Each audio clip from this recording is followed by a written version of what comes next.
Hi there everyone, my name is Zach and thank you for joining me here on my channel. I am a jouster and a reenactor amongst other things, and one of the questions that people often ask me when they see me in my kit, either at an event or see photos or things like that, they'll ask who made my armour. So I'm using some of the extra time that I have at home over the summer due to not having any reenactments this year to answer that question in a bit more depth. Now, when I was first commissioning my armour, a lot of people said that I should go to just one person to get my armour because it won't look right otherwise. I did not do that. I did not follow that advice.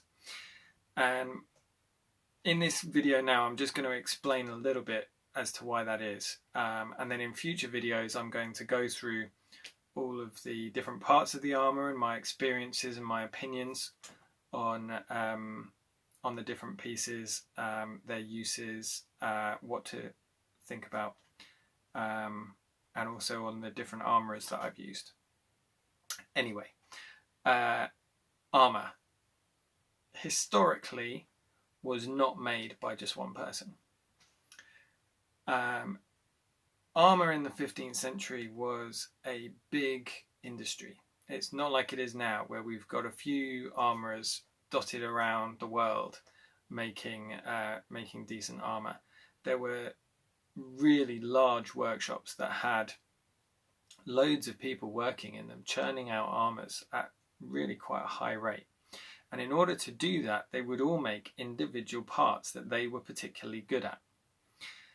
It's very difficult for one person to be able to make an entire harness of armour. First of all, the time it takes to do that is just going to be huge.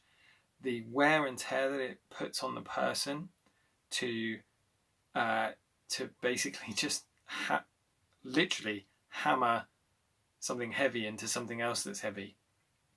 It can really damage you if you're doing that too much without other people there kind of supporting you and that sort of thing. So the way that we have armour in the reenactment community at the moment is not historical. That is not how it was done. There are a few workshops nowadays that are beginning to bring armourers together to create something more like what was done historically, which is really encouraging, and I'm really interested in that. Anyway, what this means is basically some people who are armourers can be very good armourers, but they're not necessarily all great at all the pieces. And having seen, different people with different armour, that was something that was very clear to me, is that not everyone is good at making every single type of armour. So what I wanted to do was try out different armourers, get them to make me bits, and have a look and see, where their strengths are. And I've done that over the years. I've bought a lot more armour than I currently own. I've sold on the pieces that I was happy with, but weren't really what I wanted. I've now got an armour that I have been jousting in it for 8 years now. It's actually slightly different than it was 8 years ago. In fact, my first joust, I borrowed a friend's helmet because my one wasn't ready. And one of the big things you see, I think, with this kind of cottage industry of armourers at the moment is that they do sometimes struggle to get things done on time and to a deadline. I think this is partially because they're their own bosses. I think it's also because very often they are artists as well, and they don't want to hand over something that to their mind isn't perfect. Whatever the reason, it's something that does come up a lot. And I will talk about that a little bit in my reviews of different armourers when we go through, but it's difficult to say one person is particularly bad at that, because it's just something that a lot of armourers aren't great at.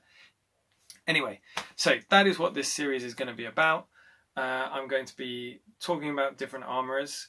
I would recommend, if you are planning an armour of your own, have a look at not just how good an armourer is, but look really closely at the harnesses they have made and see where their strengths are,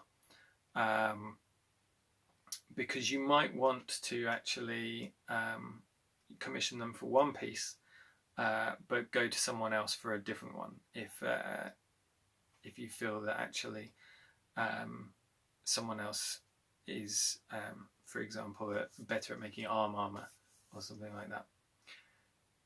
Thanks for listening.